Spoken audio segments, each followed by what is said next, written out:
네, 안녕하십니까. 저 한국e스포츠협회 김종성 팀장입니다. 반갑습니다. 처음에 이제 이 주제를 지역 컨텐츠 쪽으로 얘기를 주셔서 그러면 e스포츠가 지금 한국 내에서 지역 컨텐츠랑 어떻게 연결시킬 수 있을까 그런 상황인가에 대한 고민은 좀 많이 했었는데 결론부터 말씀드리면 이제 막 e스포츠 지역 연결도 한국은 이제 막 시작된다라는 상황이라고 봐야 될 것 같아서 그러면 현재 e스포츠에 대해서 상황은 어떻고 그리고 해외에서 e스포츠가 지역 브랜드 혹은 지역 컨텐츠랑은 어떻게 연결되고 있는지 사례들을 좀 보여드리고 그리고 현재 한국의 상황에 대해서 말씀을 드리는 게 좀 나을 것 같아서 그 부분 중심으로 좀 준비를 해왔습니다.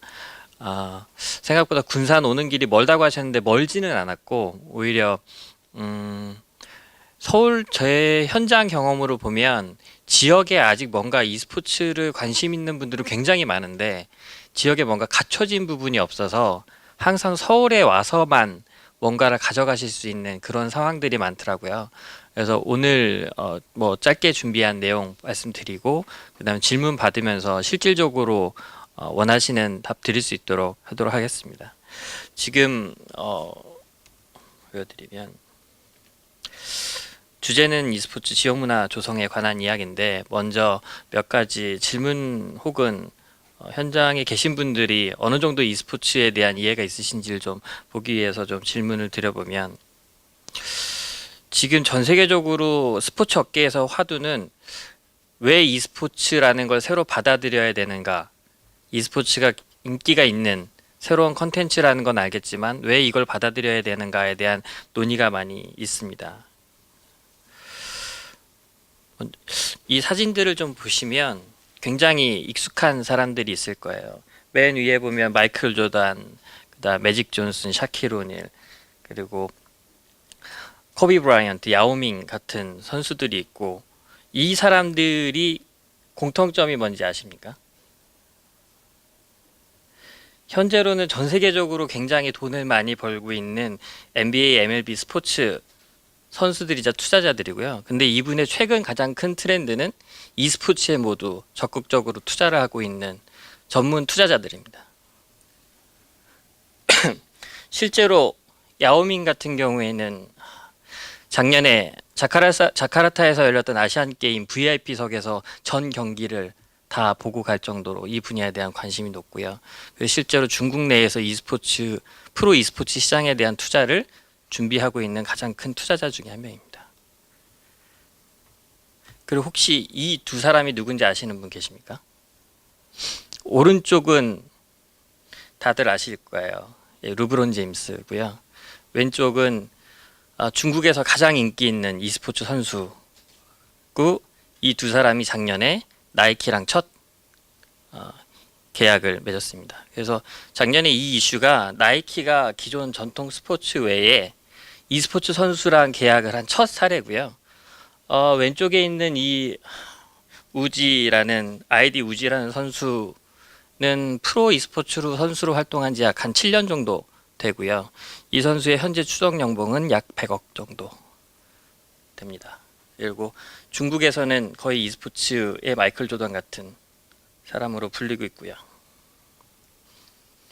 그러면 한국은 어떤가 보면 이 선수는 너무 잘 아시죠? 롯데자이언츠의 이대호 선수고요. 혹시 이 사람 아시는 분 계십니까? 네. 한국에서 제일 유명한 e스포츠 선수고 SK텔레콤 산하의 페이커라는 선수고요. 두 사람의 연봉을 비교해 보시면 올해 2019년도 이대호 선수가 프로야구 최고 연봉자인데 25억 정도 되고요. 이상혁 선수 연봉은 추정치로 40억 좀 넘습니다.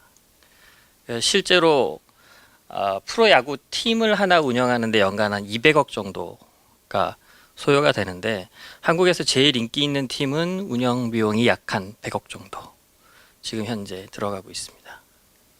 그래서 아까 왜 e스포츠를 주목하고 있는가라는 걸 보면 이런 수치상으로 혹은 표면적으로 보여있는 투자자들에 대한 부분이 많이 e스포츠가 전통 스포츠를 따라잡고 있기 때문에 e스포츠가 주목을 받고 있는 상황이라고 보시면 될 것 같습니다. 그러면 스포츠랑 e스포츠는 어떻게 개념적으로 차이가 있는지 보시면 이게 일반적으로 저희가 생각하는 스포츠 그림이에요. 뛰고 달리고 많은 근육을 사용해서 경쟁을 하고 있는 이런 것이고, 옥스포드 영어 사전에 보면 스포츠는 이런 훈련과 기술 향상을 동반하는 신체적 움직임이 동반되는 것만 뿐만 아니라 개인 또는 팀 간의 경쟁 혹은 재미를 위해서 하는 모든 활동들을 스포츠로 정의하고 있고, 최근에 이 스포츠는 이런 여타의 스포츠들이 가진 특성을 모두 다 흡수할 만큼 잘 갖춰져 있는 상황이라서 스포츠라고 보기에 전혀 무리가 없다라고 작년 이제 2018년에 글로벌 투자사인 골드만삭스 리포트에 이렇게 정의를 해 두었습니다.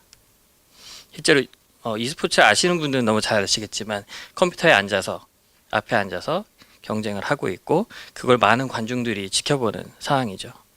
근데 여기서 그러면 e스포츠 선수들 근육을 많이 쓰느냐 이런 얘기가 많이 나오는데, 상당히 집중력 있는 신체 활동이 동반되지 않으면 e스포츠 선수로서 대성할 수 없다는 신체적인 특징이 있습니다. 그리고 더 정확히는 신체적인 움직임과 더불어 빠른 두뇌 회전이 동반이 돼서 그게 협응을 이루는 능력치가 갖춰져야 e스포츠 선수로서 대성할 수 있기 때문에, 최근에는 e스포츠 선수는 한 25살 정도가 지나면 신체 능력이 확실히 좀 하향을 하고 있어서 그 능력을 유지하기 위해서 평소에 트레이닝도 많이 받고 그리고 여러 가지 운동 훈련도 동반하는 게 요즘 최근의 트렌드입니다.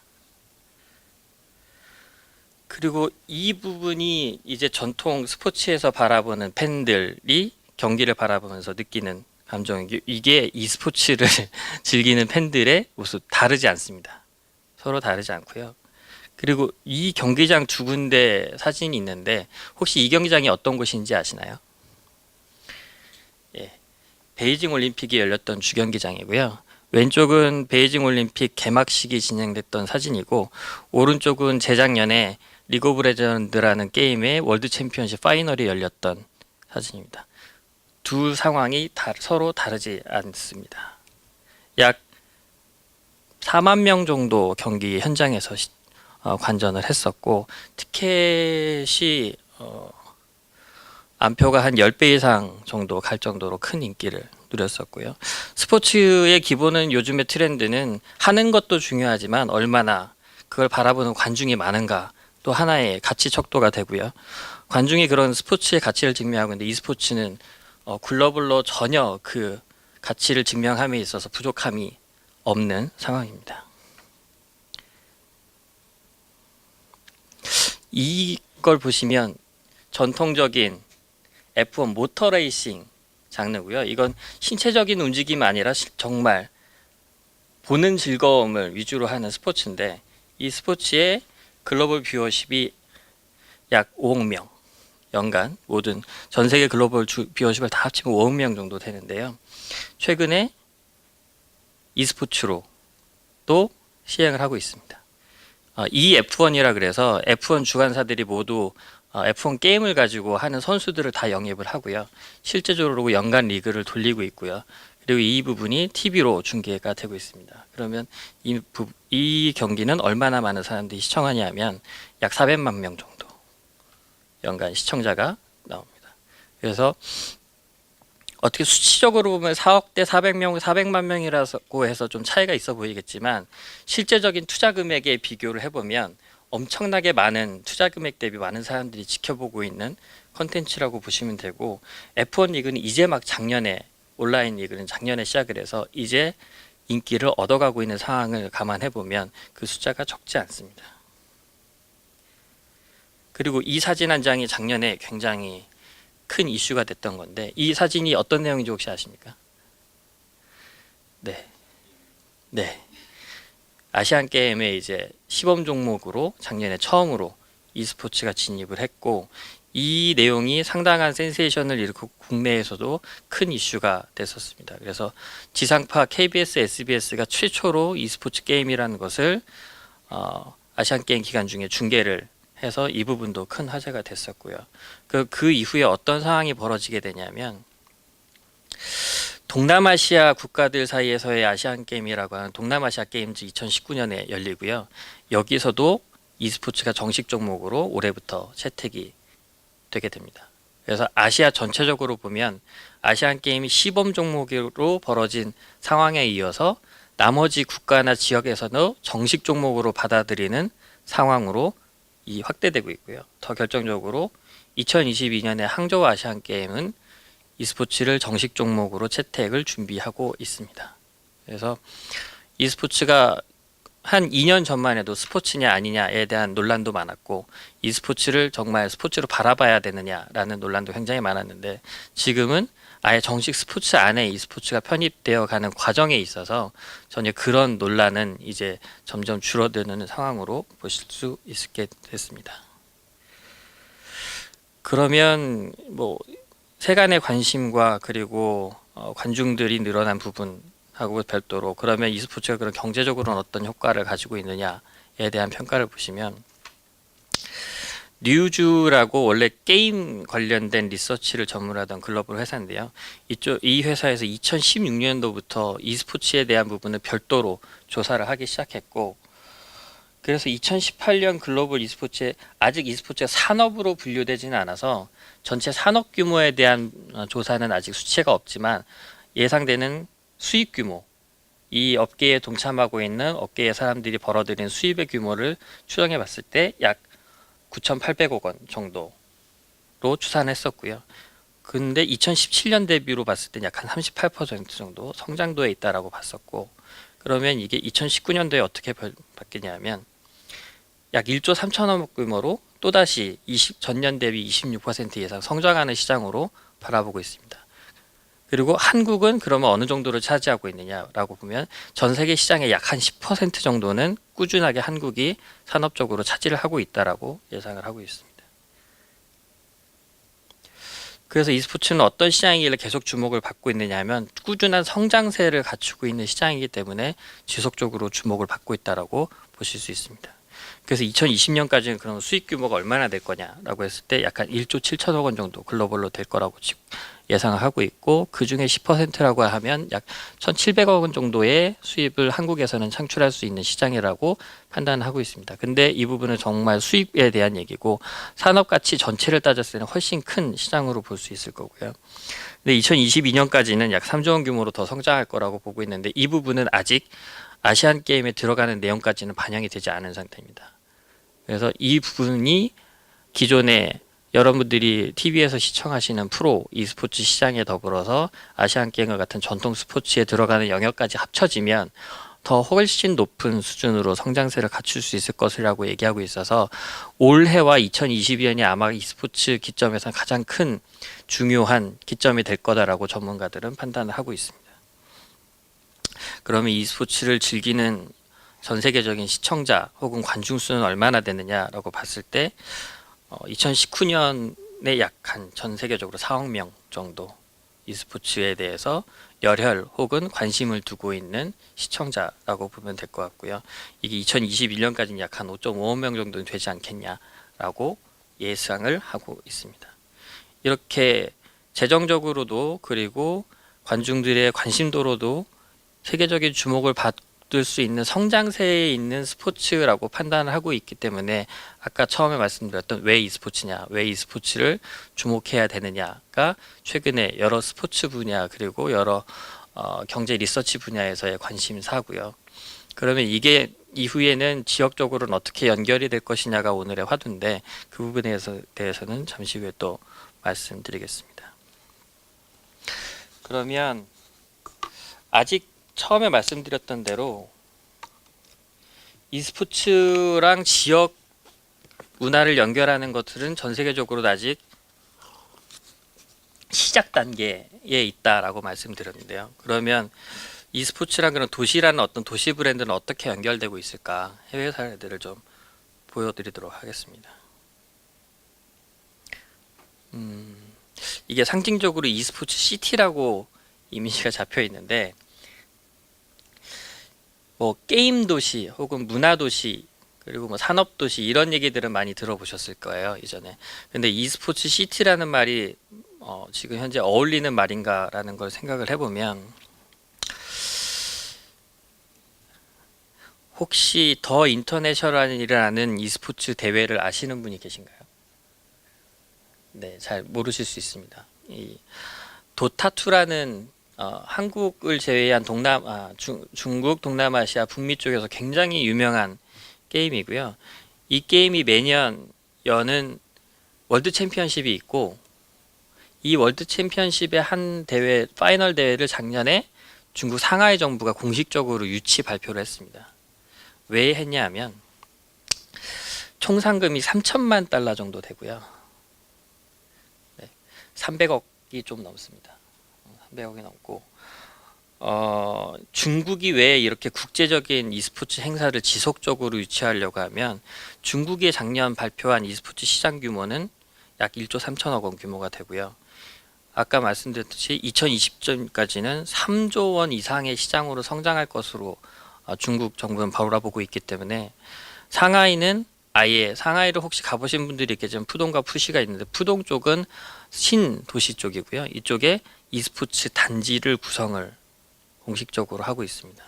그래서 2013년 이후로는 매년 상당히 많은 수의 국제대회를 상하이 푸동시는 적극적으로 유치하고 있고요. 그리고 게임쇼, 여러분이 혹시 아시는 상하이 차이나조이가 상하이에서 매년 8월에 열리죠. 그때의 차이나조이 내에 수차례 이 도타2 대회를 월드 챔피언십 말고 아시아 챔피언십을 진행을 했었는데 상당히 많은 수의 관중들이 이 대회 때문에 차이나조이를 방문하는 현상들이 벌어져서 이제는 게임도 중요하지만 e스포츠 행사 자체를 도시의 하나의 문화 행사로 유치하는데 굉장히 적극적으로 나서고 있습니다.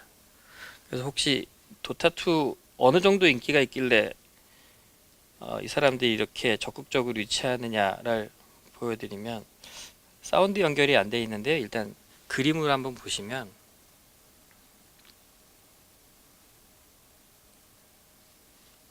상하이 정부가 이번에 도타2 대회를 유치하면서 만든 영상입니다.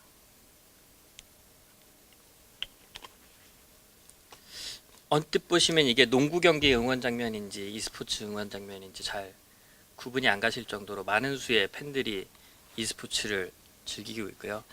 이 LGD라는 팀은 도타2가 중국에서 굉장히 인기 있는 게임인데 여기서 월드대회 우승을 차지했던 팀의 프랜차이즈명이고요. 실제로 이제 부시장이 상하이 내에 있는 메르세데스 벤츠 아레나에서 이 대회를 유치한 것이 얼마나 의미 있는 일인지에 대해서 전 세계 팬들, 도타2 팬들에게 메시지를 전하는 영상입니다. 그래서 저희가 생각하기에 언뜻 저렇게 큰 도시의 부시장이 직접 나서서 e스포츠 대회 유치에 대해서 공식적으로 홍보를 하는 일이 저희한테는 그렇게 익숙한 얘기는 아니지만 중국과 같은 큰 e스포츠에 관심이 높은 국가나 도시에서는 굉장히 중요한 작업이고요. 그리고 중국에서는 메르세데스 벤츠가 실질적으로 e스포츠 자국 리그의 공식 스폰서로도 활동을 할 정도로 그 관심도가 높습니다. 근데 이제 300억이라는 상금이 굉장히 스포츠 시장에서 높은 상금인데 최근에는 포트나이트라는 게임의 연간 챔피언십 총 상금이 1000억이 좀 넘어요.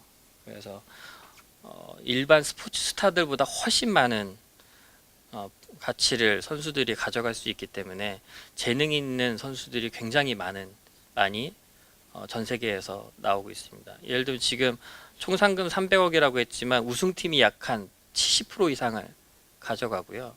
근데 플레이어는 딱 5명 정도예요. 그래서 실질적으로 한 사람당 40억 가까이 한 대회에서 우승하면 상금을 가져가기 때문에 굉장히 높은 상금을 가져가게 되고 뛰고 있는 선수들이 실제 평균 나이가 17세에서 23세 정도로 돼서 이 친구들은 한 번 이 상금을 타게 되면 자신이 평생 벌어야 되는 돈 이상을 벌 수도 있기 때문에 많은 선수들이 이 월드 챔피언십에 도전을 하고 있고 그래서 최근에 국내에도 심심치 않게 청소년들이 희망하는 유망 직종 중에 하나로 e스포츠가 등장하고 그리고 중국에는 청소년 드라마를 보면 실제로 프로게이머를 하고 있다라는 주인공들이 상당히 많이 나옵니다. 저희 한국 드라마에서는 약간 잠깐 나오는 수준이지만 예를 들면 중국 드라마에서 어떤 팀의 구단주가 주인공으로 나오기도 하고요. 그리고 팀의 감독이 실제 TV 드라마의 주인공으로 나오기도 합니다. 실제 아까 LGD라는 팀을 보여드렸는데 이 팀의 실소유주는 중국의 왕스총이라고 중국 재벌 제1재벌의 3세가 소유하고 있는 팀이고 이 친구는 도타2 말고도 리그 오브 레전드 여러 가지 팀에서 약 한 1000억 규모 이상의 팀들을 실제로 가지고 있고 그 팀들을 운영하고 있습니다. 그리고 그 사업이 그 사람의 주요 비즈니스로 되어 있습니다. 그러면 중국만 이러느냐? 비슷한 장면인데요. 이 곳이 어디냐면 폴란드의 카토비치라는 도시입니다. 혹시 들어보신 적 있으십니까? 카토비체라는 도시를? 네, 저도 e스포츠 하면서 처음 들어봤고요. 폴란드도 낯선데 카토비체라는 도시는 더 낯설고요. 근데 이 도시가 어떤 도시냐면 인구는 40만밖에 안 돼요. 그리고 원래 탄광, 광산, 공업 도시로 폴란드 내에서도 그렇게 인지도가 높은 도시는 아닌데 이 도시가 e스포츠로 한 번에 e스포츠 도시로 이미지가 바뀌었고요. 어느 정도 가치가 있냐면 매년 어떤 IM이라는 글로벌 챔피언십의 대회를 유치하고 있는데요. 이 대회 유치만으로 광고 효과가 약한 2200만 유로 정도 가치가 있다라고 평가를 받고 있고요. 실제로 인구 40만인 도시에 30만 명 정도가 이 게임 대회가 개최되는 기간에 이 도시를 방문을 하고 있습니다. 그러니까 거의 이 도시 인구만큼 사람들이 이 대회 하나로 오게 되는 거죠. 이 대회를 카토비체가 16년도부터 15년부터 개최하기 시작했고요. 올해 5년 차 되어 가는데 이 정도로 그래서 매년 지금 이번 주에 대회를 하고 있습니다. 혹시 돌아가셔서 인터넷으로 IN 카토비체라고 해보시면 정말 얼마나 많은 사람들이 이 도시에 대한 관심을 e스포츠를 통해서 보이고 있는지 아시게 될 거고요. 그럼 얼마나 관심이 많으냐 보면 온라인 TV로 약 한 6,500만 명이 이 기간 동안 이 대회를 시청을 하고 있어서 6,500만 명이 카토비체에 대해서 인지를 하게 되는 상황입니다. 그리고 순간 최고 동접만이 일어날 때는 170만 명 정도 바라보고요. 그래서 토탈 더 많은 시간을 확인하게 되고 소셜미디어를 통해서의 확산은 훨씬 더 많습니다. 좋아요 내지는 뭐 여러 가지 소셜미디어에서 반응이 대회 기간 동안에 약 1억 2,700만 건 정도 나오고요. 그래서 실질적으로 시청을 하는 사람들 뿐만 아니라 소셜미디어를 통해서 이 대회가 열리고 있기 이게 어떻게 되고 있다라는 내용을 관심을 표명하는 사람들이 훨씬 더 많은 숫자 글로벌리하게 반응을 하고 있고 그래서 이 도시가 전 세계적으로 e스포츠는 굉장히 유명한 도시로 바뀌는 상황이 되었습니다. 그러면 혹시 이제 저도 좋아하는 스포츠 중에 하나인데요. 이게 메이저 테니스 월드 투어 대회고 이 도시는 어디냐면 멜번입니다. 호주. 뭐 US 오픈, 뭐 호주 오픈, 윈블던, 파리 오픈 이렇게 해서 테니스 메이저 대회가 열리는 도시들이 있고요. 그 도시들은 그 기간 동안에 상당히 많은 e스포츠를 통해서 도시 브랜드에 대해서 전 세계에 홍보를 하고 있는데 멜번은 대표적인 테니스 도시고요. 이 경기를 보시면 멜번 시내에 대규모의 테니스 단지가 조성되어 있고 그곳에서 프로 선수들이 전 세계에서 모인 프로 선수들이 경기도 하지만 일반인 참가자들도 많이 아마추어 경기를 열면서 테니스라는 문화를 즐기는 기간이 되는데 멜번이 최근 작년부터 e스포츠를 그러면 고정적으로 유치해 보겠다라고 적극적으로 이제 나서기 시작했습니다. 그래서 보시면 중국, 유럽, 북미 같은 주요 도시들 외에도 호주 같이 이제 e스포츠 이제 관심을 두고 있는 도시들이나 정부에서도 e스포츠 대회라는 걸 유치해서 도시 브랜드를 알리는 데에 대해서 적극적으로 이제 나서는 상황으로 바뀌고 있습니다. 그러면 이게 단순히 대회 유치만으로 끝나느냐라고 보면 최근의 트렌드는 또 다른 것이 e스포츠 도시 프랜차이즈를 진행하고 있습니다. 혹시 이 로고 보시면 어느 팀인지 아시는 분 계시나요? 예, NBA 골든 스테이트 워리어스라는 팀이고요. 스티븐 커리라는 현재 가장 유명한 선수가 뛰고 있는 곳인데, 이 도시는 농구팀을 하나 갖고 있으면서 그 프랜차이즈 농구팀 하나로 도시에 대한 이미지를 굉장히 잘 소화해내고 있고요. 근데 이 아까 첫 장에 보여드렸던 스티븐 커리도 실제로 e스포츠 현재 투자자이기도 합니다. 그러면 이게 어떻게 e스포츠랑 현재 연결되고 있는지 보여드리겠습니다. 대표적인 미국의 야구 프랜차이즈 팀 뉴욕 양키즈가 있고요. 이 뉴욕이 작년부터 뉴욕 엑셀시오스라는 e스포츠 팀을 운영하기 시작했습니다. 오버워치라는 팀이고요. 게임의 팀이고요. 이 팀을 처음에 창설하고 리그에 진입하는 리그 진입 비용이 250억 정도가 필요합니다. 기본적으로 250억을 내야 이 리그에서 뛸 수 있는 자격이 주어지고요. 그 팀의 실질적인 프랜차이즈 선수들이 나오게 되어 있는데, 대부분의 선수들이 이 사진을 보시면 다 한국 선수들입니다. 그래서 한국의 e스포츠 선수들이 워낙 모든 분야에서 뛰어나기 때문에 북미에서 벌어지고 있는 월드리그라 하더라도 한국 선수들에 대한 수요가 워낙 높아서 한국 선수들을 전부 다 데리고 이 프랜차이즈 팀을 운영을 하고 있고요. 어떻게 보면 뉴욕이라는 도시가 이제 기존의 올드한 스포츠만 이루어지는 도시가 아니라 새로운 디지털 스포츠 앤 e스포츠에도 투자를 하고 있다라는 이미지를 변화를 시도하고 있고, 그에 따라서 최근 트렌드는 야구는 굉장히 올드한 팬들이 즐기는 스포츠로 되어 있어요. 그래서 실질적인 시청자들이 30대 이상. 그래서 점점 TV 시청률이 줄어들고 있어서 이 부분에 대해서 상당히 고민이 많은데, e스포츠는 10대에서 30대 초반까지 시청자가 줄을 이뤄서 전통 스포츠랑 e스포츠를 한 프랜차이즈에 놓고 다양한 세대를 다 아우를 수 있는 형태로 지금 변화를 시도하고 있습니다. 이건 단지 미국에만은 아니고요.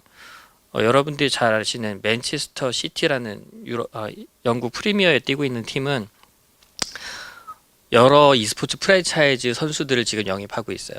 그래서 왜 영입을 하고 있냐면 두 가지 목적이 있는데, 하나는 전통 스포츠에 대한 신세대들의 관심이 떨어지고 있어서 e스포츠 팀을 운영함으로써 그 신세대들의 관심을 전통 스포츠 팀에 계속 유지시키는 것이 있고, 또 하나는 실제적으로 e스포츠가 굉장히 투자 대비 효율이 높은 산업이어서 돈을 벌 수 있다라고 판단을 해서 지금부터 키워나가고 있습니다. 그러면 이 프랜차이즈가 얼마나 벌어져 있느냐 보면, 전 세계적으로 지금 프로화가 제일 잘 되어 있는 종목 두 가지를 뜨자면 리그 오브 레전드와 오버워치라는 게임이 있는데요. 리그 오브 레전드는 작년부터 전 세계 프랜차이즈 시스템을 유지하기 시작했고요. 그래서 북미, 유럽, 중국, 한국, 대만, 베트남, 그리고 동남아시아, 터키, 중남미까지 전 세계적으로 약 90여 개 이상의 프랜차이즈 팀을 현재 시스템을 유지하고 있습니다.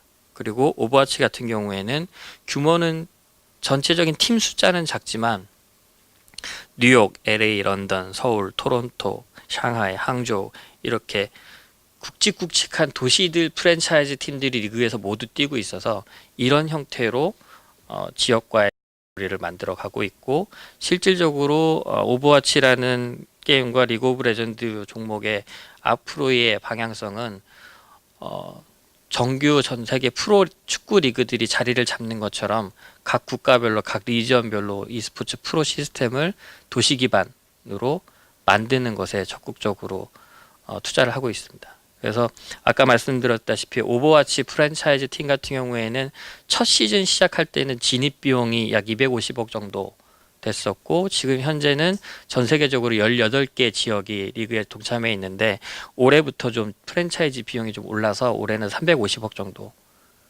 리그 진입 비용을 내고 들어오고 있고요. 리그 오브 레전드 같은 경우에는 각 지역별로는 좀 격차가 있지만 여기서도 약 100억에서 200억 사이의 진입 비용을 리그 동참비로 하고 있습니다. 근데 여기서 조금 특이한 케이스는 중국인데요. 중국이 전 세계에서 리그 오브 레전드로 가장 큰 시장인데 프랜차이즈 팀이 약 18개 정도 되고 있고 여기에 들어가는 프랜차이즈 진입 비용은 약 한 300억 정도를 생각을 하고 있습니다. 근데 중국은 300억 정도가 어디에 쓰이냐면 각 팀들이 해당 연고 도시에 자기 경기장을 무조건 지어야 되는 조건이 있어서 그 경기장을 짓는데 실질적으로 그 돈을 다 투입을 하고 있습니다. 이 얘기는 내년까지 중국에는 총 18개 이상의 e스포츠 전문 경기장이 프로 선수들이 뛸 수 있는 전문 경기장이 만들어진다라는 얘기고요. 그 이후에 중국 내에서의 지역 e스포츠와의 연결은 훨씬 더 빠른 속도로 갈 수 있는 상황으로 되고 있다라고 말씀드릴 수 있습니다. 네, 그래서 뭐 미리 말씀드렸지만 그러면 e스포츠 지역이 문화가 만들어지려면 뭐가 있어야 하느냐? 그럼 바로 경기장이 있어야 되는 게 가장 기본이라고 생각을 하고 있고 한국은 e스포츠를 시작했다라고 한지 지금 한 20년이 좀 넘었거든요. 그리고 제가 그 중에 한 14년 정도를 지금 협회에서 일을 하고 있는데 대부분의 e스포츠 경기장은 지금 현재는 다 서울에 있습니다. 서울에는 크고 작은 규모의 경기장이 약 한 4개 정도 있고 연간 회전율이 한 70% 이상은 나올 거고요. 얼마 전에 이제 작년에 리그 오브 레전드는 아까 게임을 말씀드렸지만 리그 오브 레전드 게임사는 자기 리그를 돌리는 정규 프로 경기장을 새롭게 종로에 만들었고 10년 동안 약 1000억 정도를 투자해서 그 경기장을 운영을 합니다. 그래서 왜 게임사가 10년 동안 1000억이나 쓰는 인프라에 투자를 하느냐라고 하면 그 1000억을 들이고도 충분히 그 수익을 충분히 낼 수 있다라는 계산이 되었기 때문에 그 정도로 투자를 하고 있는데 아직 한국은 서울을 제외하고는 지역에 어떠한 인프라가 갖춰지기 쉬운 상황도 아니고요. 이제부터 시작해야 되는 상황이 되고 있습니다. 근데 경기장을 그러면 해외는 어떻게 연결하고 있느냐 하면 이게 조감도인데요. 중국의 항저우라는 도시고 이 도시가 2022년에 아시안 게임이 열리는 도시입니다. 그래서 아까 말씀드렸듯이 차기 2022년에 열리는 아시안 게임에 e스포츠가 정식 종목으로 진입을 거의 확정되어 있는데 아직 발표는 나지 않은 상황인데 항저우는 이 시점을 계기로 e스포츠 전 세계적인 수도가 되겠다라는 기치를 내걸고 이 도시 내에 실질적인 e스포츠 타운을 건설하는 중입니다. 항저우 정부가 약 한 3,700억 원을 들여서 이 타운을 조성을 하고요. 이미 기반 공사는 다 들어갔고 몇 개의 건물은 올라가 있는 상황입니다.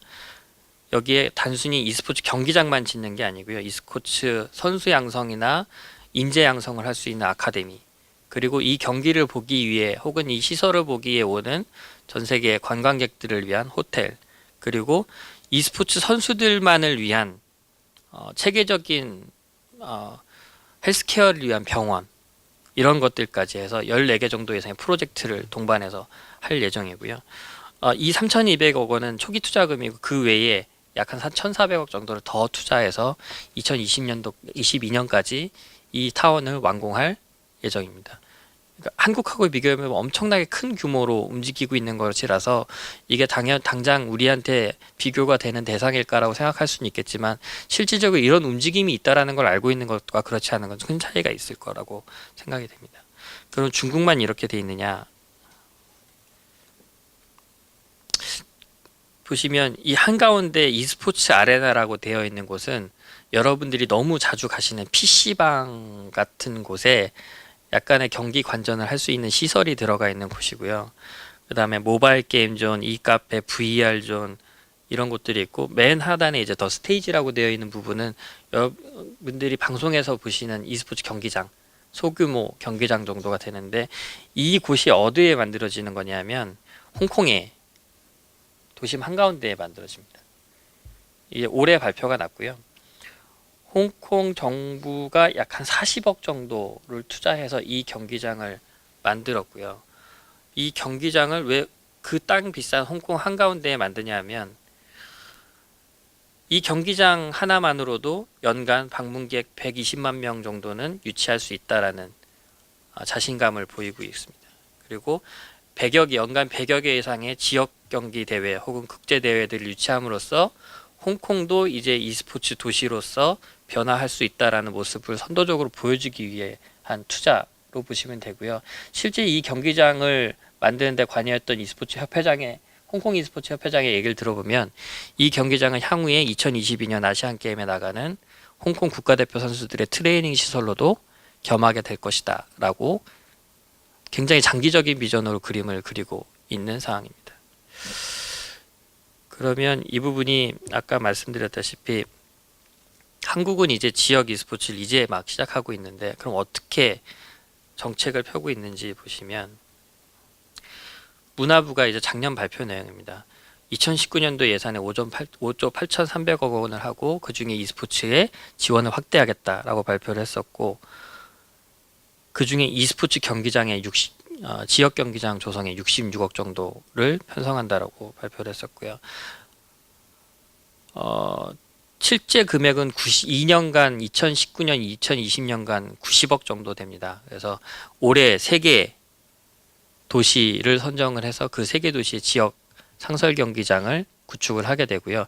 각 도시마다 약 30억씩 문화부 예산을 투입을 하게 되고 그 투입 대비 각 지방 정부는 최소 1대1 매칭으로 30억 정도, 그래서 각 지역별로 60억 정도를 투입을 해서 지역 경기장을 설립을 하고 그 1차 완공이 내년도에 예정입니다. 그리고 내년도에 추가 2개 도시를 더 선정을 해서 전국의 수도권을 제외한 5개 지역의 e스포츠 상설 경기장이라는 인프라가 갖춰짐으로 해서 그 인프라를 중심으로 e스포츠라는 지역 문화가 정착되는 데 기여할 수 있는 기반을 만들겠다가 정부의 취지입니다. 그리고 이와는 별도로 부산 같은 경우에는 오늘도 저희 군산에서 게임 이벤트를 진행하고 있지만 지스타가 연간 가장 큰 행사잖아요. 부산은 지스타를 오래 해오면서 트렌드 변화를 굉장히 많이 감지를 했고 예전에는 게임 쇼를 가면 대부분은 참가자가 가서 게임을 해보는 시연 행사가 주였는데 최근 트렌드는 그것 플러스 모든 게임에 e스포츠 적용이 돼서 실제적으로 대회를 다 그때 엽니다. 해당 종목이 지스타에 참가하는 종목들의 아시아 챔피언십, 월드 챔피언십 아니면 국가 초청전 이런 형태로 e스포츠를 반드시 붙이고 있고 그래서 부산시는 게임 도시라는 이미지가 강하기 때문에 지스타 기간 때만 e스포츠를 하는 게 아니라 연간 상설로 e스포츠를 계속 꾸준히 유치하고 싶다라는 부산시의 의지가 있어서 올해 바로 85억 정도 투자를 해서 경기장을 조성을 하고 아까 상하이처럼 국제적인 e스포츠 행사는 꾸준히 유치하겠다라는 목표를 정하고 있고요. 경기도도 그러면 경기도는 또 질 수 없다라고 해서 바로 100억 정도 들여서 경기장을 경기도 내에 짓겠다라고 얘기를 하고 있습니다. 경기도가 나선 이유는 대부분의 한국의 게임사들이 경기도에 모여 있는데 경기도는 상대적으로 e스포츠나 게임 행사를 할 수 있는 시설 자체가 부족해서 그 그릇이 될 수 있는 곳을 e스포츠 경기장을 중심으로 하겠다라는 의지가 높아서 이렇게 움직이고 있고요. 그리고 아까 말씀드렸던 올해 공모 사업에 아마 지난주에 공모 1차 마감이 됐을 텐데요. 광주, 부산, 대전 이런 도시들이 우리 도시의 e스포츠 경기장 이번 기회에 만들겠다라고 적극적으로 나서고 계시고 제가 알기로는 한 7, 8개 도시들이 이번에 참여하신 걸로 알고 있습니다. 그러면 국내 지자체들은 왜 e스포츠 지역 인프라 조성에 투자를 하려고 하느냐? 지금 현재 허태정 대전시장이 작년도 지자체 선거 때 내걸었던 공약입니다.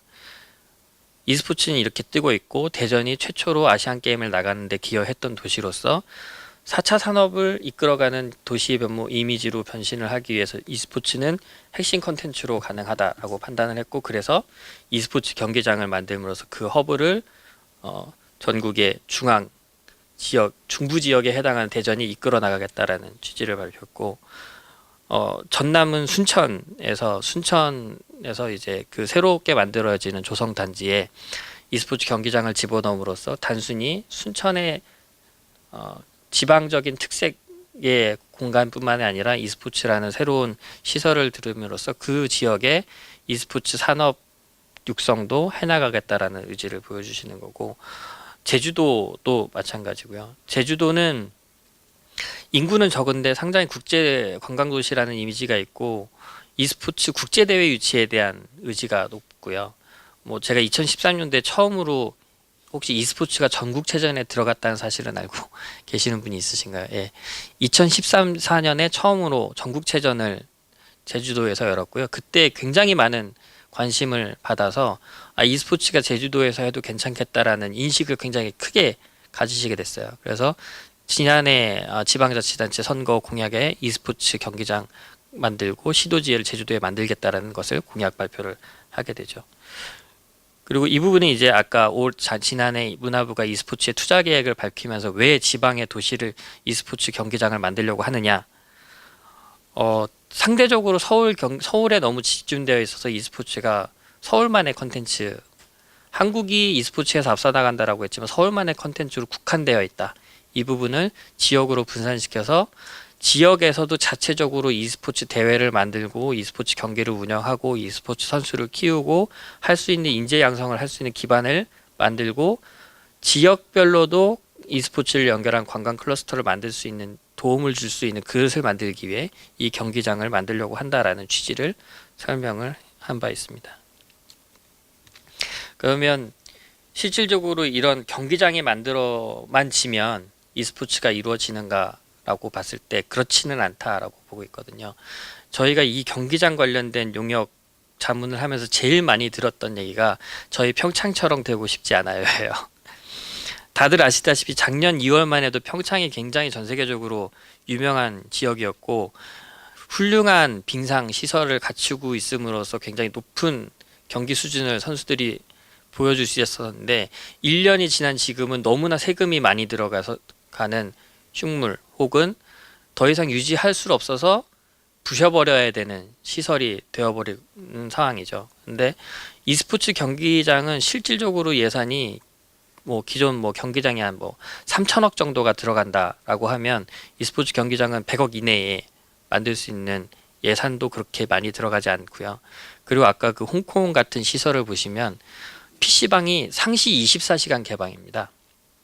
그래서 많은 사람들이 평소에 드나들 수 있어서 수익성이 굉장히 제고가 많이 될 수 있는 구조고, 그 다음에 어떤 대회를 유치할 때마다도 쉴 새 없이 돌릴 수 있는 구조이기 때문에 훨씬 더 기존 스포츠 시설보다는 단기적으로 끝나는 시설보다는 비용 대비 효과가 높을 걸로 생각이 되는 시설들이고, 결국은 지역의 그 시설을 중심으로 어떤 문화가 만들어지느냐가 향후에 이 시설을 활용할 수 있는 관건이 되게 됩니다. 그래서 저희가 또 사례 하나를 보여드릴 텐데, 북미 캘리포니아주에 있는 UC 어바인이라는 대학교예요. UC 버클리, UC LA 등과 더불어서 지역 명문 대학교고, 이 대학교는 자체 대학 내에 e스포츠 상설 경기장을 가지고 있습니다. 그래서 이 경기장을 중심으로 어떤 사업들을 이들이 진행하고 있는지 보시면 실제로 학교 팀이 있고요. 그리고 학교 내에 아카데믹한 부분과 연결을 지어서 e스포츠 연구를 병행하고 있고, 대학 내에 재학생들이 와서 평상시에 계속 여기서 e스포츠 경기를 합니다. 그래서 자기들만의 커뮤니티 문화가 완성되어 있고, 이걸 자체 대학 방송 인재들이 와서 방송을 해요. 그래서 이 부분을 이 경기장을 통해서 경기 운영 인력도 양성을 하고, 그 다음에 방송 인력도 양성을 해서 이 지역 내에 e스포츠 커뮤니티 문화를 만드는 데 큰 기여를 하고 있습니다. 실제로 경기장 조감은 이렇게 되어 있고요. 이들이 뭘 하냐면 e스포츠 팀도 여러 개 운영을 하고 있고, 그 팀을 어떻게 운영을 하고 있냐면 매년 장학생 선발을 해요. 이 종목에 e스포츠 장학금을 받고 뛸 우리 학교의 선수를 뽑습니다라고 공고를 하면 그 종목에서 나 뛰어난 선수입니다라고 하려고 하는 학생들이 실제로 지원을 하게 됩니다. 그래서 장학금을 받고 약 1년 정도 그 팀의 선수로 활동을 하게 되고요. 그리고 어바인 캘리포니아 지역의 고교 리그를 직접 이제 UCI가 운영을 합니다. 처음에 3년 동안은 대학 내에서의 테스트만 했었고요. 근데 결국 UCI는 이제 사립대학이 캘리포니아 주 대학이어서 주위에 뛰어난 고교생 인재들이 이 대학에 들어오는 게 가장 큰 목적이기 때문에 게임 대회를 실질적으로 거기 커뮤니티까지 운영을 하면서 e스포츠 산업이 앞으로 너희들이 직업을 가질 수 있는 산업으로 유망하다라는 것을 보여주면서 동시에 e스포츠 UC 어바인 선수들이 지역 고교 팀에 가서 고교 선수들에게 가르쳐 줍니다. e스포츠란 이런 거다. 그리고 재능 기부 형태로 해서 이들의 관심을 UCI 대학으로 이끌고 있고요. 그리고 이렇게 되다 보니까 주 정부 자금이 투입이 돼서 e스포츠와 연결되어 있는 인지과학 또는 두뇌과학, 스포츠 과학 분야 아까에 연결된 과학 연구 사업도 진행을 하고 있고요.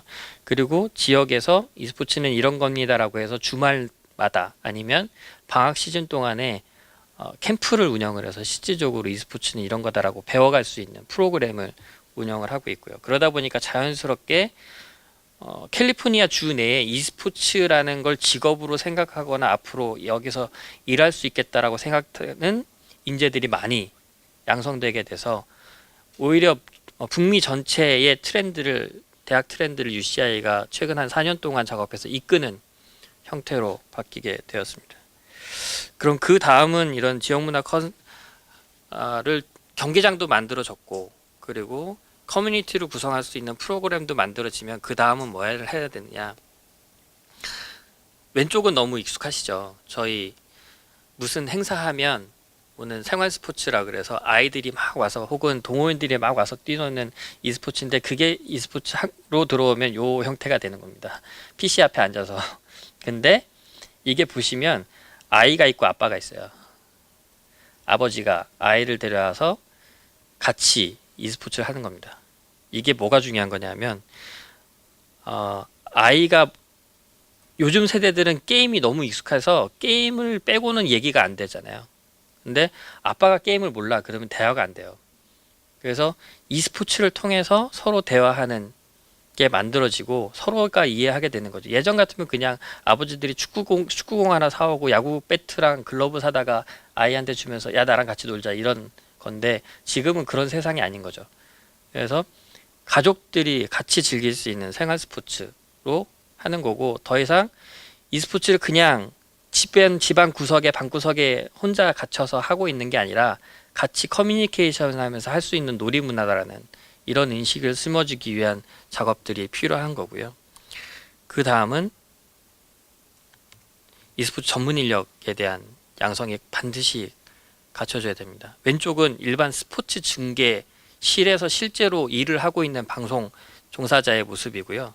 오른쪽은 지난 아시안 게임 때 e스포츠 중계팀이 현장에서 어떻게 움직이고 있는지의 모습을 보여드리는 다르지 않습니다. 완전히 똑같고요. 단지 스포츠 중계에 필요한 노하우가 다르고 e스포츠 중계에 필요한 노하우가 다를 뿐입니다. 근데 이 부분을 배울 수 있는 곳이 없어요 지금. 저희가 한국 e스포츠협회가 매 6개월마다 대학생 리더스라는 프로그램을 운영하고 있는데 그 프로그램은 e스포츠에 관심은 있으나 e스포츠에서 어떤 직업을 가질 수 있느냐에 대해서 기회를 찾고자 하는 대학생들에게 e스포츠 현장을 체험할 수 있는 기회를 주는 프로그램이고요. 한 학기당 10명 정도를 뽑는데 한 100명 이상이 지원을 하고 그 중에 절반 이상은 다 지방에서 지원을 합니다. 지난주 이미 한 달 전에 이번 다운 키스를 모집했는데 그때도 역시 대부분의 지방에서 지원하신 분들의 이야기는 e스포츠가 되게 좋은 산업인 걸 알겠고 자기도 그쪽에서 일하고 싶은데 도저히 어디서 어떻게 일을 시작해야 되는지 알려주는 곳이 아무 데도 없다. 그리고 e스포츠는 굉장히 특화된 직업이라서 여기에 들어갈 수 있는 루트를 찾는 것도 자기들은 모르겠다. 그런데 이 프로그램은 그거를 할 수 있는 프로그램이라고 이야기를 많이 들어서 지원했고 재수, 삼수 그 프로그램 지원하시는 분들도 상당히 돼요. 그리고 저희가 목표한 바로 실제적으로 10기 정도 운영하면서 그 프로그램을 통해서 업계에 진출한 친구들이 한 15, 6명 정도 실제로 고용이 발생이 되고 있고요. 그래서 더 안타까운 건 마침 지난주에 군산에서 2명의 친구가 그 면접을 보러 왔어요. 딱 제가 여기 간다고는 얘기는 안 했지만 그 멀리서 왜 왔어요? 라고 말을 해보면 아까 말씀드렸던 저희 e스포츠 너무 좋아하는데 지역에서는 할 수 있는 게 없다. 그리고 지역에 와서 누가 얘기해주는 사람도 없다. 이 기회가 정말 기회가 됐으면 좋겠다라고 이렇게 올라와서 면접을 보시고 가고 있어요. 그래서 제가 그 면접을 다 보고 있어서 1년에 한 300명 정도 면접을 보는데 대부분의 지역 얘기에서 얘기하는 젊은이들의 관심은 다 그겁니다. 그러면 이제 앞으로 어떤 직종에 대한 교육들이 필요한가를 보시면 이분 너무나 유명하신 분인데 축구 심판이시죠. 그리고 이 친구가 북미 프로팀에서 활동하고 있는 굉장히 유명한 전직 프로게이머인데 프로팀의 북미 프로팀의 감독으로 현재 활동하고 있고요. 이건 당연히 지금 현재 e스포츠를 즐기는 세대들의 너무나도 일상적인 모습인데 모여서 이렇게 게임합니다. 저희는 PC방 가서 하지만 해외는 PC방이 없어서요. 지역의 커뮤니티 센터 같은 곳이나 학교에 이런 것들이 구성이 돼서 여기서 같이 즐기면서 e스포츠 문화가 뭔지를 배우고 있고 그 과정에서 전문적인 선수로 성장되는 친구들도 있어요. 그리고 아까 보셨다시피 이 부분은 e스포츠 방송 기술 능력자시고요. 결국 경기장이 갖춰지고 프로그램을 갖추게 되고 나서 실질적으로 진행해야 되는 사업들은 지역에서 e스포츠 행사들이나 e스포츠 관련된 문화를 이끌어 나갈 수 있는 심판이나 지도자, 그리고 방송 제작자, 선수, 교육자 등 전문 인력들이 만들어져야 실질적으로 e스포츠라는 게 지역의 어떤 문화로 정착될 수 있는 기반이 다 만들어진다라고 볼 수 있고요. 그래서 아까 말씀드렸던 한국도 이제 지역 e스포츠는 이제 시작이다. 올해부터 경기장이 조성되기 시작할 거고 내년 그 내후년에 경기장이 전국에 5개가 최소 5개, 많게는 8개까지 완공이 될 거고요. 그 경기장들을 중심으로 이런 좋은 프로그램들을 운영하기 시작하면 e스포츠가 전국 단위에서 움직일 수 있는 거점들이 만들어지고 전국에서 각 지역별로 특화되어 있는 어떤 지역 e스포츠 문화가 만들어지는 것들이 되겠죠. 예를 들면 한 도시 같은 경우는 대전 같은 경우는 대전에 카이스트가 있으니까 그러면 카이스트에 당장 UCL 같은 모델 만들겠다. 그리고 연구사업 어차피 시랑 도에서 지원하고 정부에서 지원하는 자금이 있으니까 그 부분에서 e스포츠에 대한 연구도 해보는 게 맞겠다라고 이렇게 생각하시는 경우도 있고요. 그러면 이런 것들이 다 갖춰졌을 때 앞으로 e스포츠는 그럼 또 얼마나 더 갈 거냐? 이 부분에 대해서는 아직 의견이 굉장히 분분한데요. 가장 가시적으로 눈에 들어오는 건 이겁니다. 굉장히 낯선 그림이 2개가 조합이 되어 있는데 하나는 e스포츠 경기장 결승전 모습이고요. 하나는 올림픽 오륜기 모습입니다. 아시안 게임까지는 갔는데 그럼 올림픽에도 e스포츠가 들어갈 거냐? 네, 지금 현재 올림픽을 놓고 하고 있습니다. e스포츠.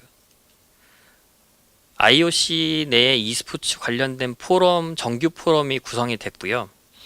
그리고 리에종 그룹이 구성이 돼서 기존 스포츠 전문가, e스포츠 전문가, 그리고 게임 업계 관계자, 그리고 e스포츠 미디어 관계자, 글로벌 미디어 관계자들이 모인 정규 조직이 구성이 됐고요. 작년에. 그래서 거의 분기별로 한 번씩 e스포츠에 대한 전문 포럼이 IOC 포럼 내에서 구성되어 있고 현재 IOC 내의 젊은 축들의 큰 화두는 그래서 e스포츠 앞으로 어떻게 할 건데, 왜냐면 아직 올림픽은 서구 유럽 사고방식이 좀 강해서 e스포츠는 스포츠로 보기 어렵다가 이제 9세대들의 입장이고요. 근데 신세대들, IOC에서 일하고 있는 신세대들은 e스포츠가 제일 핫하고 앞으로 뭐 IOC도 돈을 많이 벌어야 되니까 돈도 많이 벌만한 곳이고 관심도, 우리 올림픽 시청률 맨날 떨어지고 있는데 이거 올릴 수 있는 제일 좋은 기자가 e스포츠인데 왜 안 받아들이려고 해? 라고 내부에서 격론이 있어요. 이걸 조금 줄이면 한국에서도 여전히 대한체육회랑 저희가 하고 있는 얘기고요. 그래서 이게 어디까지 얘기가 되고 있냐면 2024년 파리 올림픽에서 e스포츠를 시범 종목으로 운영하려고 하는 시도가 이루어지고 있습니다. 왜 이렇게 되고 있냐면 파리가 e스포츠를 너무 좋아해요. 파리시가. 파리시는 그래서 재작년에 e스포츠 관련된 법안도 파리시 정부 주최로 만들었고요. 그리고 올림픽 때 e스포츠가 시범 종목이 된다라고 하면 파리시 내에 고교, 대학, 아마추어 시스템을 다 2024년까지 만들겠다라는 장기적인 비전 정책이 서해 있습니다. 그래서 파리시는 적극적으로 파리시 조직위는 e스포츠 하고 싶어 적극적으로 원하고 있고 IOC는 아직 좀 먼 것 같아라고 이렇게 밀어내고 있고 근데 그 사이에 리에종 그룹에서는 e스포츠 어떻게 받아들일 거냐에 대한 논의가 아주 격렬하게 지금 이뤄지고 있는데 이런 방향도 있어요. 꼭 올림픽 종목이 24개로 제한이 되어 있거든요. 매번 할 수 있는 종목에 다른 종목을 밀어내고까지 e스포츠가 들어가야 되느냐 그건 쉽지 않을 수 있다. 그럼 어떻게 할 거냐 IOC에서 주관하는 e스포츠 종합대회를 따로 만들어주면 안 되냐 이런 논의도 최근에 하고 있어요. 왜냐하면 이런 거죠. 올림픽에서 육상 대회가 있는데 세계 육상 연맹에서 하고는 세계 육상 대회가 따로 있잖아요. 그런 식으로의 접근도 가능하지 않겠냐라는 정말 많은 논의들이 현재 오가고 있습니다. 그래서 그렇게 지금 바뀌고 있고요. 그 다음은 이 부분은 아직 정확하진 않지만 이게 뭔지 아시죠? VR이고요. 최근에 이 VR로 e스포츠를 하는 것을 많이 시도를 하고 있습니다. 딱 봐도 직관적으로 이 사람이 뭐 하고 있는지는 잘 모르겠지만 네. 근데 이 VR로 실질적으로 경기가 진행되는 모습을 방송으로 구현하는 기술도 나와는 있습니다. 그래서 이걸 어떻게 어떤 종목을 갖고 와서 인기를 끌어갈 거냐에 대한 얘기가 논의되고 있고요. 그리고 이거는 VR이랑 조금 다른데 AR e스포츠입니다. 이게 지금 영상으로 보여드려도 좋겠지만 뭐냐 하면 여러분들 피구 아시죠? 피구를 AR을 끼고 하는 겁니다. 네, 그래서 한쪽 손은 들어 올리면 이게 얼마 전에 아람브라 궁전의 추억 드라마 보셨겠지만 한쪽 손을 들어 올리면 방패가 생기고요. 한쪽 손은 던지면 공이 나갑니다. 그래서 상대를 때리고 맞고 하는 포인트를 계산을 해서 실제로 e스포츠를 시도하는 게임 장르가 지금 일본에 나와 있고요. 이게 주류 e스포츠로 올라올 수 있는가 아닌가에 대한 연구를 많이 현재 진행 중에 있습니다. 네, 지금 뭐 좀 짧게 하려고 했는데 좀 시간은 넘었는데요. 이렇게 제가 준비한 강연은 여기까지고요. 서두에도 말씀드렸다시피 e스포츠를 아직 이해를 못하시는 분들도 많기 때문에 e스포츠가 뭔가에 대한 이해가 좀 되시는 시간이었길 바라고요. 그 다음에 e스포츠가 이렇게까지 여러 분야에 연결이 되어 있고 이제 한국은 지역 e스포츠가 막 시작되는 시점이기 때문에 이 이후에 실질적으로 어떻게 만들어갈 거냐에 대한 것들은 훨씬 많은 논의와 공부가 필요한 상황이다라는 것을 말씀드리고자 합니다. 네, 이상입니다.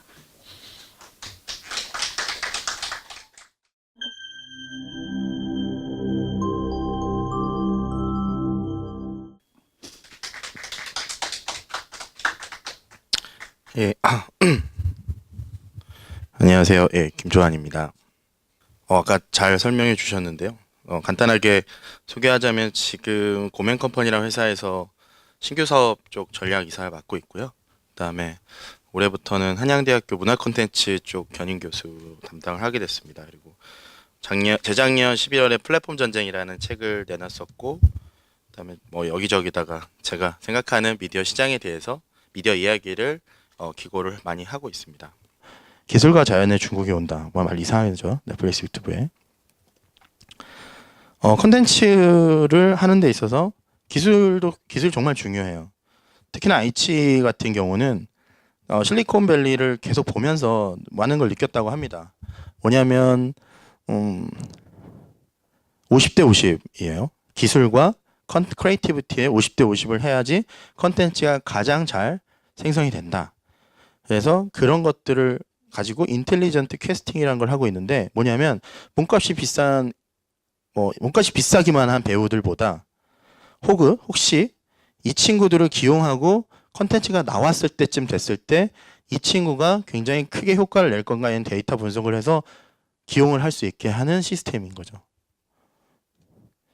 아까 제가 복선처럼 넣어놨던 연희공리학이 그 대표적인 케이스인데 이게 중국 드라마 역사상 가장 많이 본 유료 컨텐츠예요. 150억 뷰가 나왔어요. 컨텐츠 하나가. 전 세계 인구가 70억입니다. 근데 150억 뷰가 나오는 건 말이 안 되죠. 근데 편수가 많으니까요. 그러니까 어떤 유튜브 채널보다도 이 컨텐츠 하나가 더 많은 재생을 냈다. 한 달 만에. 근데 평균 3억 뷰가 나온 거예요. 드라마 한 편당. 50편인데. 근데 여기에 주연 여자 배우가 무명이에요. 아무도 모르는 사람이에요. 근데 데이터로 봤을 때 얘는 이 드라마 찍어도 괜찮다라는 결과가 있었다고 합니다. 놀랍죠? 이게 구글 트렌드 2018년 올해 글로벌 TV 드라마로 선정된 콘텐츠예요. 넷플릭스의 중국 오리지널 콘텐츠가 많아지고 있습니다. 작년에 한국에서 계약한 콘텐츠보다 중국에서 계약한 콘텐츠가 훨씬 더 많아요. 넥스트젠이라는 콘텐츠가 미국 드라마, 미국 애니메이션으로 오해하실 수 있는데 중국에서 제작한 거고 뭐 천상장가나 아니면 먼 훗날 우리라든가 이런 콘텐츠는 나중에 한번 보시면 깜짝 놀라실 겁니다. 중국이 이렇게 콘텐츠를 잘 만드는구나 이런 생각이 들고 유튜브에 힐링 콘텐츠가 굉장히 많아지고 있는데 대부분 사람들이 일본 콘텐츠인 줄 알았다고 하시더라고요. 근데 이게 대부분 중국 콘텐츠예요. 중국에서 웨이보를 통해서 굉장히 오랫동안 또 아닙니다. 한 2, 3년 동안 중국에서 크게 히트한 그 크레이 채널들이 유튜브에 하나둘씩 들어오고 있어요. 그래서 지금 오늘 소개시켜드리는 전서소가랑 그다음 리치치라는 채널은 유튜브에서 벌써 한 팟캐스트로 보면 내년에 딱 1년 후면 1천만 유튜버 구독자를 맞이할 거다라는 얘기가 이제 예견이 되고 있고요. 한국에서는 1천만이 넘는 친구가 제이플라밖에 없습니다. 그리고 같은 시간을 해도 한 1,500만 명 정도밖에 안 될 것 같은 이 친구들은 엄청나게 무섭게 올라가는 거죠. 한국 크리에이터는 대부분 300만이 한계로 보고요. 300만에서까지는 간 친구들인데 400만까지는 한국 인구나 이런 것들 봤을 때는 어려울 것 같다. 이 친구들이 왜 재밌느냐? 제가 질문을 조금 줄이고 컨텐츠를 좀 더 보여드릴게요. 이거 보시면 공감이 되실 겁니다.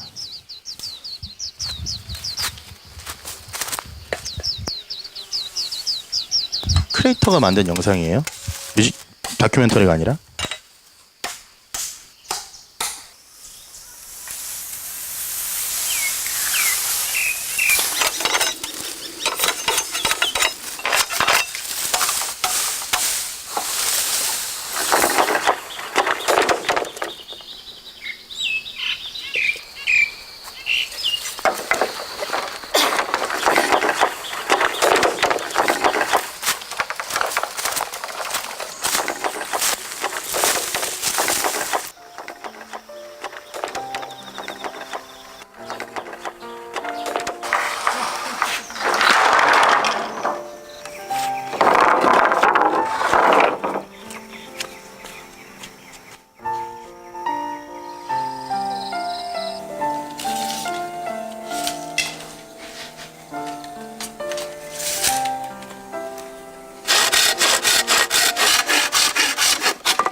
이래서 결국에 침대를 만들어요.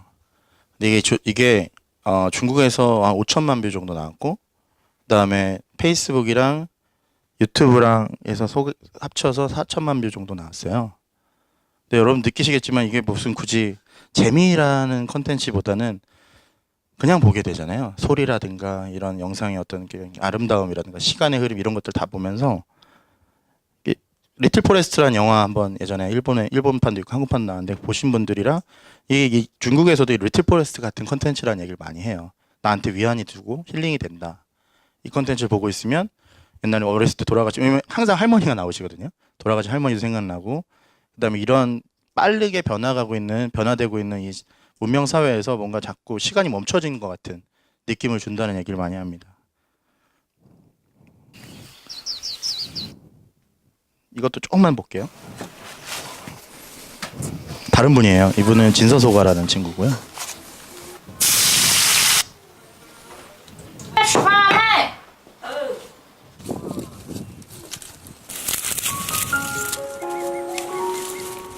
털두부라는 게 있어요. 털두부. 저는 이 영상 보고 처음 알았는데 이분 컨텐츠를 거의 한 반년 들여서 이렇게 만들고 합니다.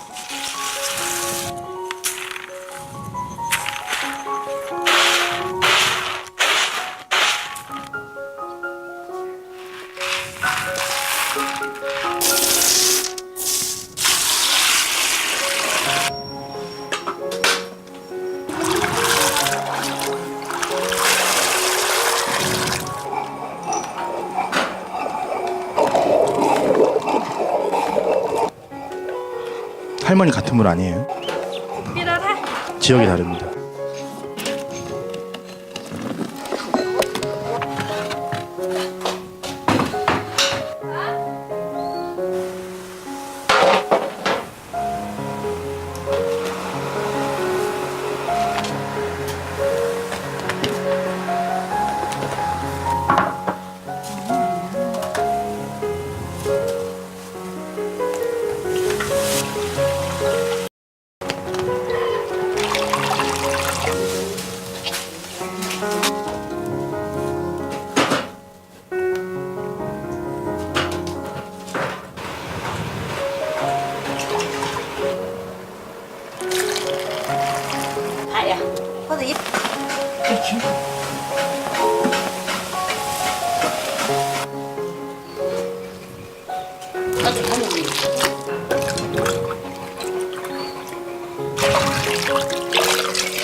집에다 이런 거 만들어 달라고 하면 안 됩니다. 과정이 정말 길어요.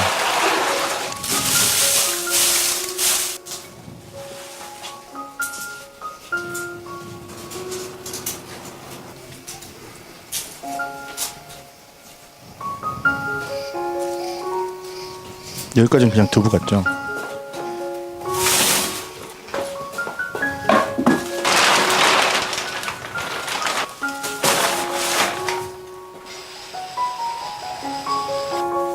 시간이 흘렀어요.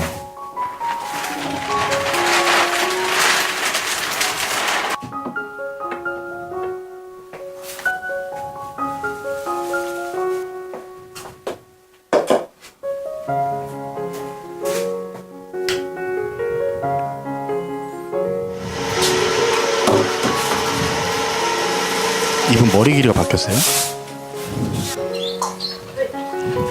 두부에 털이 났습니다. 신기하죠?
全豆腐好炒菜。好吃。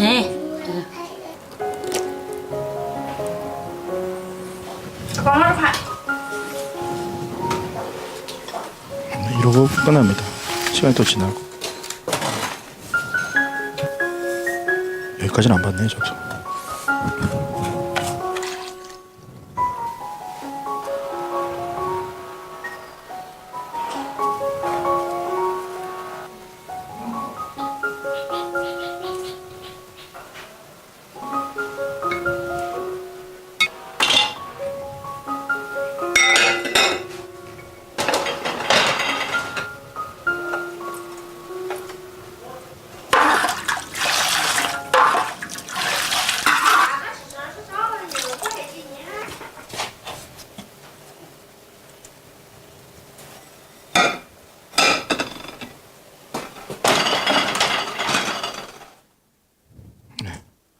끝이고요. 이 두 채널들이 중국에서보다 해외에서 더 성장세가 높고요. 그다음에 사람들이 여기 보시면 댓글이 대부분 다 비중국입니다. 그러니까 보통 영상들이 잘 되면 사람들이 이런 얘기를 하잖아요. 뭐 중국 사람들이 받지 않겠냐. 근데 아시겠지만 미국에서는 이거 미국이나 아니면 다 글로벌에서 중국 사람은 물론 있죠. 근데 중국 사람들은 중국에 사는 중국 사람들 못 봐요. 유튜브가 안 되기 때문에 VPN이나 이런 것까지 굳이 할 필요는 없죠. 왜냐하면 전 세계 중국의 웬만한 플랫폼에는 방금 보여드렸던 이분들의 영상들이 다 있어요. 실제로 유튜브 시대에는 지역이라는 한계가 없습니다. 이 지역이라는 한계 자체가 필요가 없죠. 컨텐츠가 재밌으면 전 세계 뭐 아프리카든 영국이든 뭐 스웨덴이든 이런 데서도 저희 컨텐츠를 보고 댓글을 달아요.